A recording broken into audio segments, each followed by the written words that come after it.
Kayfabe Haid Radio with my review of AEW Collision, April 20th, 2024, one night before AEW Dynasty on pay-per-view. The show kicks off with Adam Copeland, Mark Briscoe, and Eddie Kingston versus Top Flight and Action Andretti. Briscoe works over Andretti, tags Copeland. Andretti counters, gets a tag. They work over Copeland until he counters with a power slam, tagged to Eddie Kingston. Dante with a flip dive in the ring to Eddie. They go commercial, back from break. Kingston has Dante down in the corner. Another Top Flight hot tag, and all hell breaks loose like any other AEW multi-man match. Triple clotheslines and everyone's down. A short while later, spinning back fist from Eddie, spear from Adam, and a froggy bow from Mark Briscoe, all in succession to Action Andretti for the 3 count. Not a bad match. Another Top Flight match where they get too much offense, in my opinion. Just a quick warm-up for Adam, Eddie, and Mark as they face the House of Black. The House of Black faced Top Flight and Action Andretti last week, so they both get the same warm-up match. Both matches I felt the same. Should have been 70-30 squashes, but were a little too even, in my opinion. But either way, that's what happened. Next match, CJ Esparza versus Powerhouse Hobbs. Yeah, it's just a quick squash match, obviously. CJ Esparza looks like a high school kid who grew a beard too early. He's like 5'8", 120 pounds. Hobbs clothesline, tosses him outside, drops him on the apron 3 times, rolls him in, torch a rack, and it's over. Quick squash, gets Hobbs over. Don Callis gets on the mic and tells us now that Hobbs vs. Moxley on Dynamite Wednesday will be for the IWGP World Heavyweight Championship. So that'll be Moxley's first defense of that. First defense of that title will be against Hobbs.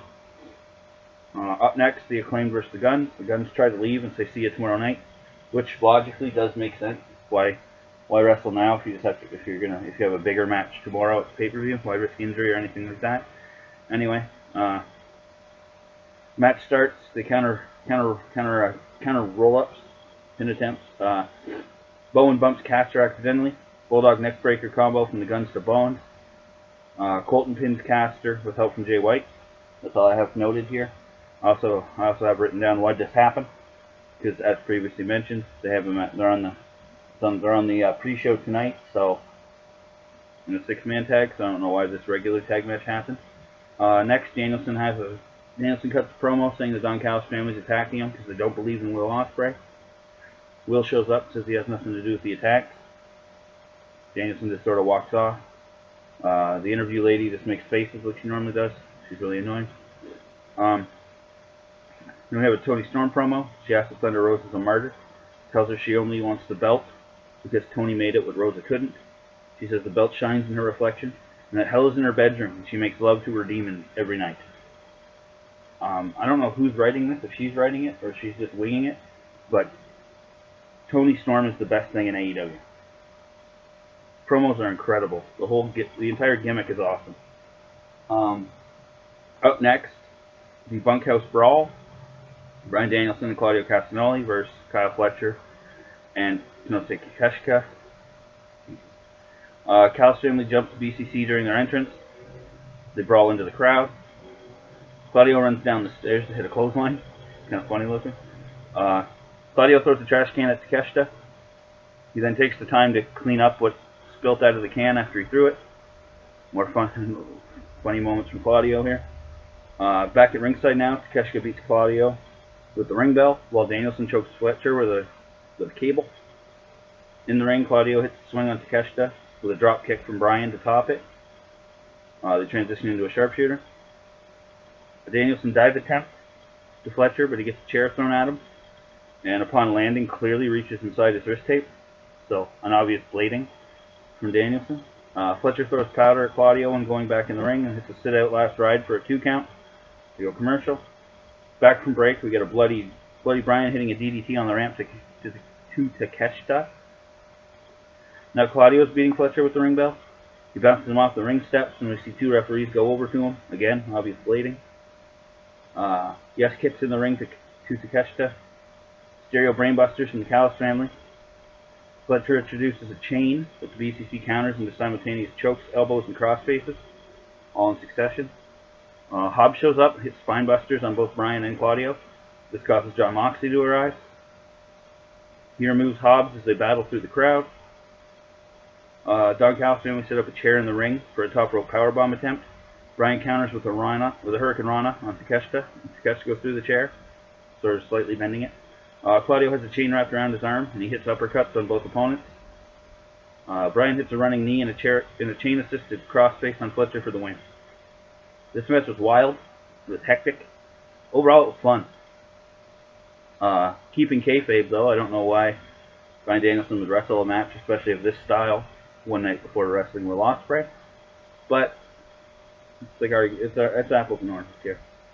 Let Danielson on my TV is a good thing, so who cares? Up next, Layla Hirsch versus Sky Blue. Straight boot from Sky to start, followed by a Code Blue attempt. Hirsch counters and sends Sky rolling to the floor. Dive attempt from Layla is countered. Blue hits a twisting neckbreaker off the apron.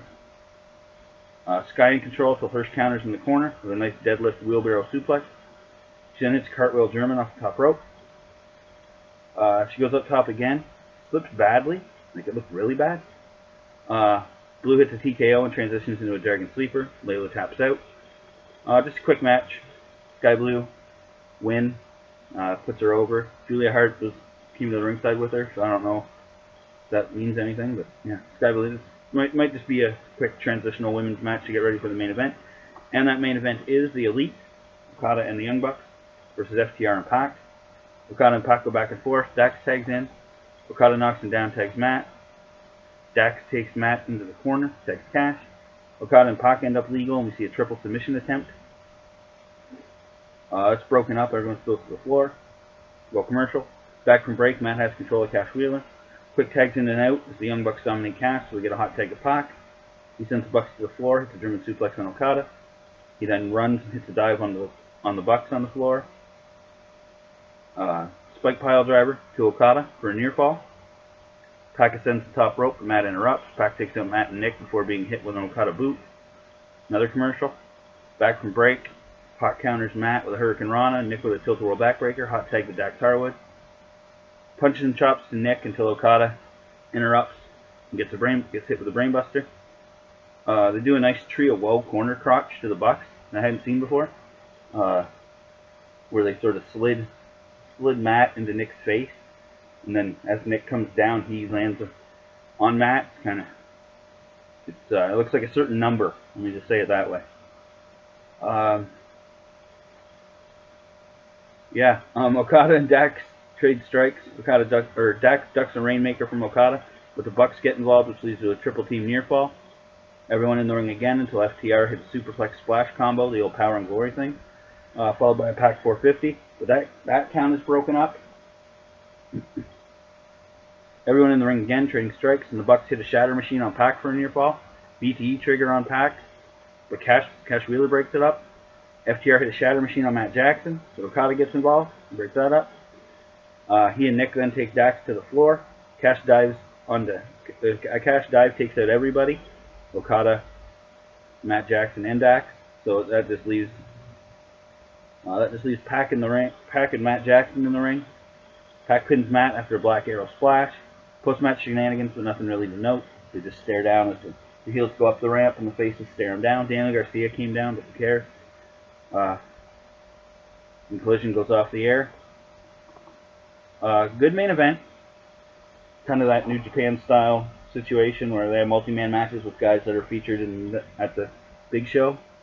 So that's pretty cool. The Bunkhouse Brawl, probably the best match on the card. From the Bunkhouse Brawl on, two really good lengthy matches on Collision. I would recommend seeing the Bunkhouse Brawl if I had to pick one match on this show to watch. And yeah, that is my review of AEW Collision, one night before AEW Dynasty. It was an episode of April 20th, 2024. And this has been Kayfabe Haid Radio.